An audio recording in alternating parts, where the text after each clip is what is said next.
Julgamento paternidade socioafetiva. Eu nunca tinha visto um negócio desses, cara. Presta atenção.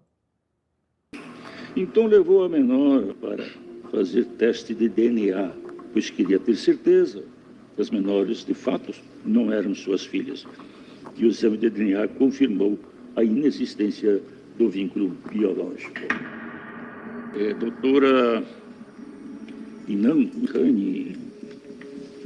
Inaane, excelência.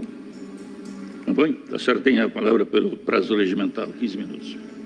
Obrigada. Cumprimento os julgadores e o Ministério Público, na pessoa do relator doutor Mário e da doutora Raimunda, desejando uma ótima semana a todos, e boas energias e o calorzinho aí da Bahia, onde estou falando agora.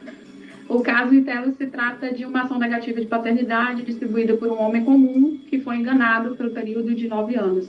Já temos parecer favorável do Ministério Público pelo provimento do recurso. O autor manteve união estável e, posteriormente, casamento com a genitora das requeridas de 2009 a 2018.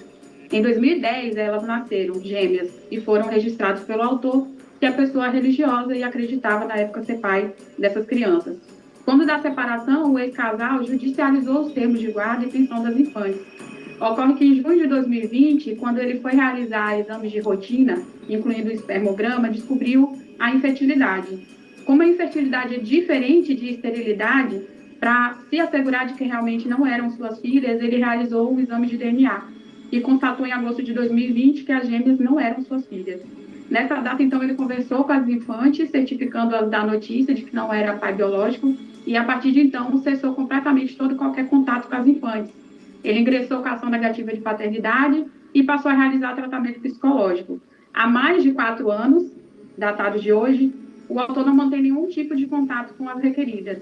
Ele foi diagnosticado com um transtorno de ansiedade generalizado, vive em tratamento psicológico e psiquiátrico até o dia de hoje, e, sobretudo, após a sentença de 1º grau, que julgou o improcedente a demanda, entendendo por obrigar esse homem traído e enganado a exercer a paternidade socioafetiva de 2 crianças que possuem a face do adultério.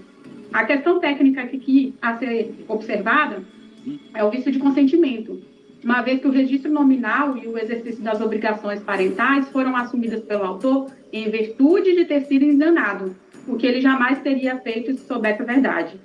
Já existe um entendimento consolidado do STJ de que não se pode obrigar um pai registral induzido a erro substancial a manter relação de afeto, igualmente baseada no vício de consentimento originário, o que seria impor a esse homem deveres advindos sem que houvesse um reconhecimento voluntário e consciente, uma vez que ele foi enganado. Essa jurisprudência já está relacionada aos autos e é a jurisprudência na qual o Ministério Público também se baseou ao conceder o parecer. Esse homem, ele não quer ter que conviver com 2 pequenas faces do adultério, nem quer ser obrigado a ter que lembrar todos os dias que foi enganado por um período tão longo. Reconhecer a socioafetividade no presente caso é obrigar esse homem traumatizado, que foi cruelmente enganado, a ter que viver com esse trauma para o resto da vida. Assim sendo, requer o provimento do recurso de apelação, seguindo o parecer do Ministério Público, para reformar a sentença de 1º grau, julgando procedente a ação negativa de paternidade baseada aí no vício de consentimento. É o que requer. Muito obrigada. Obrigada. Senhora Procuradora. Excelências, aí a gente chega no meio termo aqui. A questão dessas menores que realmente hoje tinham esse cidadão como pai, mas, por outro lado, nós vamos pensar que existem pessoas, e a gente tem visto tantas outras, que realmente enganam. Nós estamos vendo que, nesse caso, realmente ele não sabia, o que era diferentemente de um pai que já vai conviver com uma pessoa, que as crianças já estão concebidas ou se vão conceber, e realmente ele sabe que ele não é o pai biológico. A questão da paternidade socioafetiva, ela não pode ser obrigada. Nós sabemos que, em decorrência dessas relações de registro de nascimento, elas vão advir não somente essa questão das obrigações paternas, propriamente dita, como assistência familiar, né, os alimentos, mas também vai surgir uma questão patrimonial. Então, a jurisprudência realmente tem entendido que essa questão socioafetiva ela não deve ser obrigada. E assim o Ministério Público tem entendido, de acordo com o parecer que nós temos aqui às mãos. Então, Excelência, realmente o recurso possui todos os elementos para ser conhecido, mas com relação ao mérito, nós estamos pedindo que essa sentença seja reformada para que esse recurso seja procedente. Bom, na audiência de conciliação e julgamento, a menor AGG da C se manifestou nos seguintes termos, abro aspas, que chegou a conviver com os pais juntos por cerca de 9 a 10 anos, que o teste de DNA foi feito há cerca de 1 ano e depois que descobriu que elas não eram filhas dele, ficou triste e adiantou que toda semana eles sabiam que é triste viver sem um pai, que ele sempre será seu pai. Que depois do teste de DNA ele falou que não se considerava pai, que não sabia conviver com isso e que era para elas manterem distância dele. Que após tudo isso, a relação deles está distante. E de repente tudo mudou.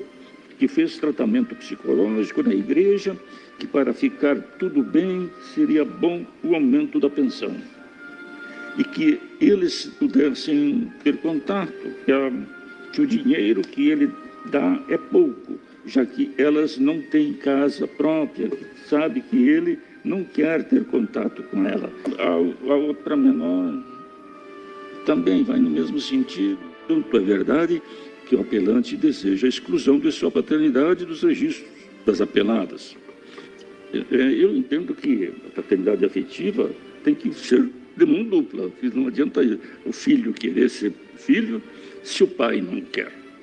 Não o quer como filho. Então não tem como declarar essa afetividade se ele não se sente assim. E as próprias... Caramba, e aí ela quer o reconhecimento da paternidade socioafetiva e quer que o pai pague mais pensão. Tudo porque não tem dinheiro. Ah, a gente não tem casa própria e tal. Mas, rapaz... Provavelmente aí tem um dedinho da mãe, né? Tem um dedinho da mãe aí, nas 2 filhas e tal. Não, eu quero que tu pague pensão e pague mais, tá pouco. O dinheiro tá pouco. Mas quem fez o negócio lá atrás, tá pagando quanto? Só pra saber. Cara, é um negócio bizarro. É um negócio bizarro. Só pra vocês verem, esse julgamento, a doutora Iná conseguiu. Cara, é um negócio bizarro. Conseguiu a apelação e a exclusão dele do nome de genitor das crianças e também, enfim, dos documentos oficiais e de todas as obrigações patrimoniais e, enfim, financeiras. Ele conseguiu não ser reconhecido como pai.